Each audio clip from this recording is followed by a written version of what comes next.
Roger Ortega's on the phone with us today on College Top 40. How you doing, man? You doing all right? I'm good, man. I'm good. I'm really good. How are you? I'm doing well. So, before we get into the single that you're releasing later on this month, so you released your debut album, R&B Pop Writer, in April of 2012, and it broke the top 100 on the R&B Soul and Album iTunes charts. Tell me about that project.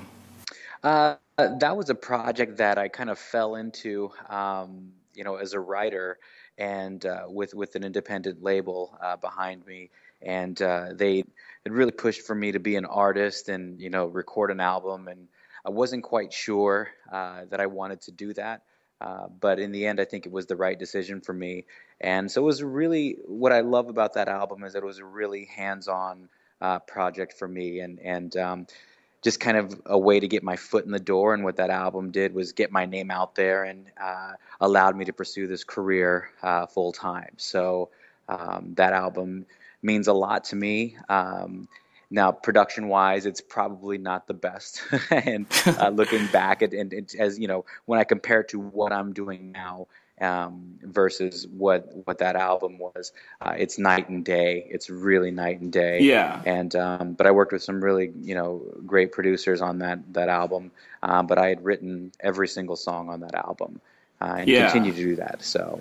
Yeah, a lot of artists actually say, their debut single or their debut album is the album they took their whole life to come up with, or they say it's Right. the album that they took. Is that what you feel about your debut album? I think as my first venture as a solo artist, it was a culmination of years of just kind of, I would write here and there, just kind of what I was going through, what I was feeling, or what other people were going through that I knew, and tried to make it relatable to myself and to a general audience. So it definitely was years in the making, but most of it was years in the making without me knowing that I was making this album. Yeah. Yeah. Like I said, I would write for fun, and just to write what I was feeling. So. I feel like the album that I'm working on now may be the album of my life. Yeah. So I feel like this. Yeah, so let's talk about that a little bit. So you started working on your second album back in 2013, Right? But you mentioned the label that you were with. It was Mina Keys Records, Right. The label shut down. So you're planning on finishing that album and releasing it? Yes, yeah. We went through. There was a bunch of stuff we went through once the label shut down.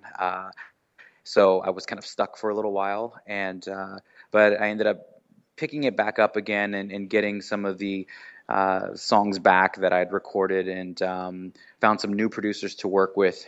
And I'm definitely going to finish this album and get it out. I'm now shooting for the spring of 2016. Okay. But I think it's going to be long and well worth the wait for my fans, Absolutely. who I call Ro-Ros. Yeah, I saw that Ro-Ros out there.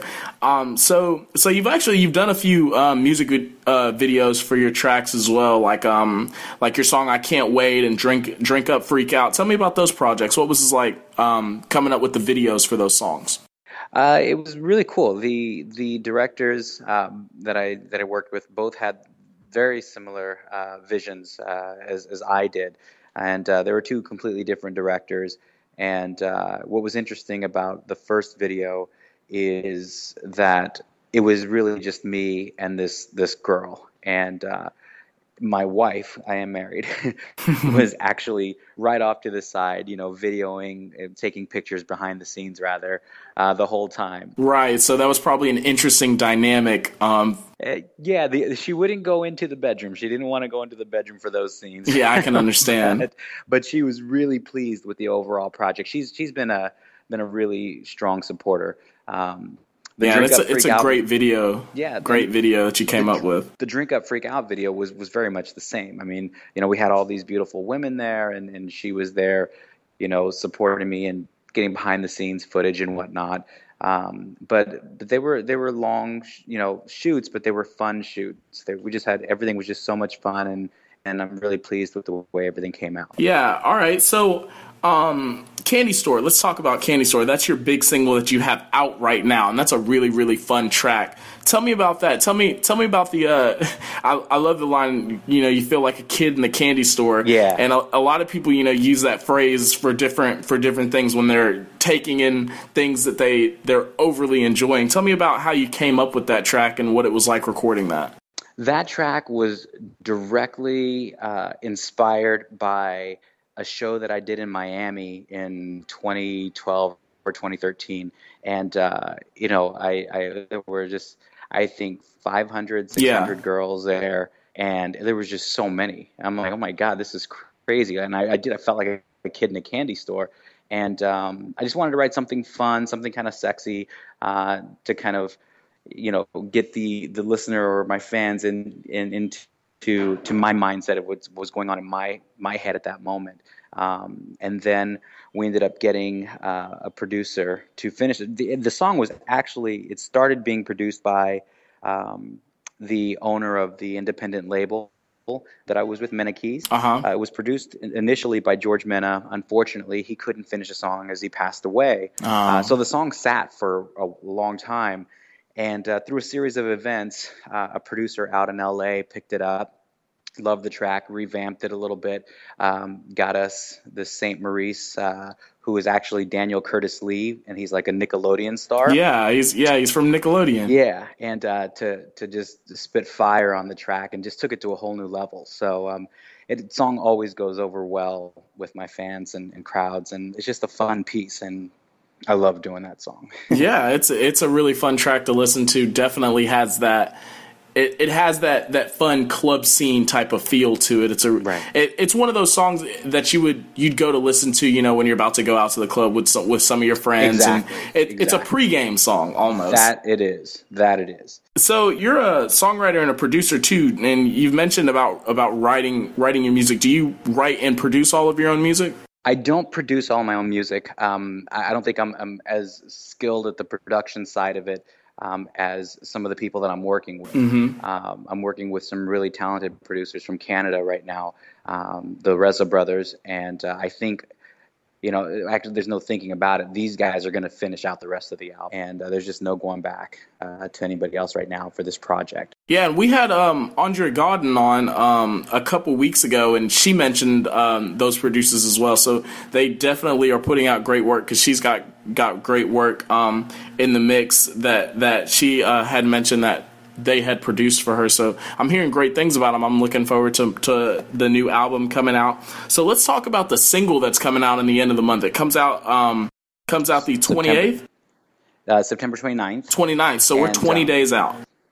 Yep, we're just about there, and I've performed the song a couple times, and it's gotten great reactions from the crowd, and I really can't wait until my Roros can hear it, until anyone else can hear it, because it's definitely a more mature sound than I think than what I've done with Candy Store or Drink Up Freak Out, and the vibe we were shooting for was kind of a throwback to the off-the-wall Michael Jackson era, and a little DeBarge, kind of a throwback there, because it's kind of where my voice lies, somewhere in that range. Not comparing myself to Michael or DeBarge, because they're both great, but the tone of my voice is a lighter sound. So we used that, and I think we nailed it.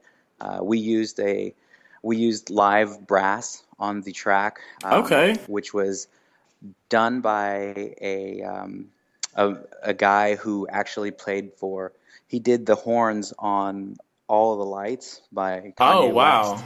Yeah, and that's got that big brass sound right in the beginning of the track, that dun, dun, dun, dun, dun, dun, dun, dun, dun, dun. Yeah.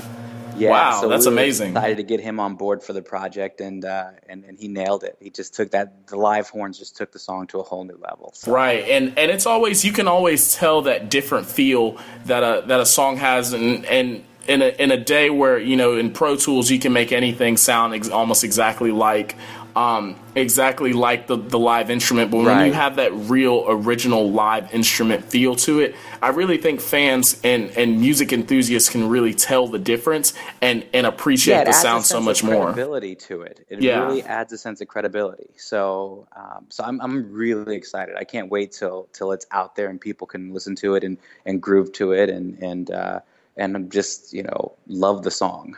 So now your manager might get a little upset with us, but here at College Top 40, we want to know the name of this track so that way we can be anticipating it and know exactly when it's going to come out. Can you tell us the name of this record?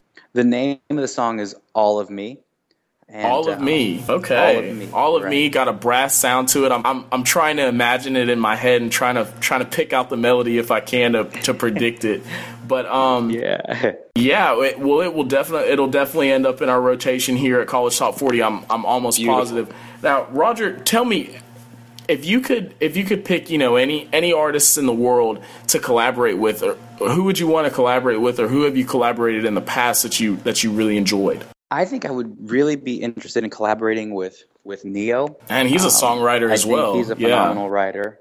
Yeah. And that whole vibe is what he does. He's so versatile. I mean, he's doing a lot of the up tempo kind of house or dance, but when he really digs into his lyrics and his melodies, he's amazing. He's amazing. So Neo. So I guess we've got to here at College Top 40, we've got to get a hold of Neo's agent and get a hold of his manager, find out when he has availabilities for studio time, because Roger Ortega is going to get in the studio with him. There you go. Well, Roger, thank you so much for talking with us here at College Top 40. Hey, how can fans get in touch with you? How can we get you more Roros? Where can fans connect with you? There's probably not a social media platform that I am not on.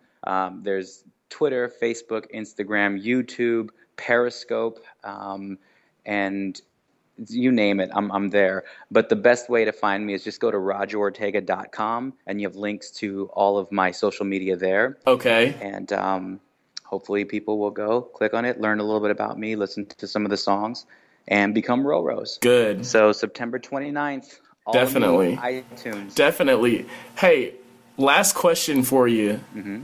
Last question for you. And this might be something off the wall. Maybe you've heard this question before. Maybe you've never heard it before. But there's a guy by the name of Kenny Ortega. He's the premier choreographer. Yeah, did all of the choreography for High School Musical 1, 2, and 3.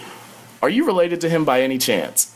Not that I'm aware of. Not that you're aware of? Oh, man, I was going to say, well... I don't know that if I am, I don't know that I've inherited any of his dancing. Well, I was going to say, if you were... I've got a few moves, but that guy's amazing. He's on a whole other level. Yeah. I was going to say if you were, well, the creativity runs in the family, but we don't know for certain. I guess we might have to, what is it, Ancestry.com? Maybe we've got to check that out and see if it runs through. Yeah, I'll have to check that out. Well, creativity does run in my family. I'm actually a third-generation musician. Oh, wow. So my father's band and my uncles, they've been playing for at least 40 years, and they're being inducted to the Kansas Music Hall of Fame. And, that's amazing. My grandfather before them was a performer, so here I am carrying on the Ortega legacy as far as music is concerned. Definitely. Well, we definitely hope to see you in the Music Hall of Fame someday. Thanks so much, Roger. That was Roger Ortega here on air with the Joe, College Top 40. Thank you, Joe. Take care. You too.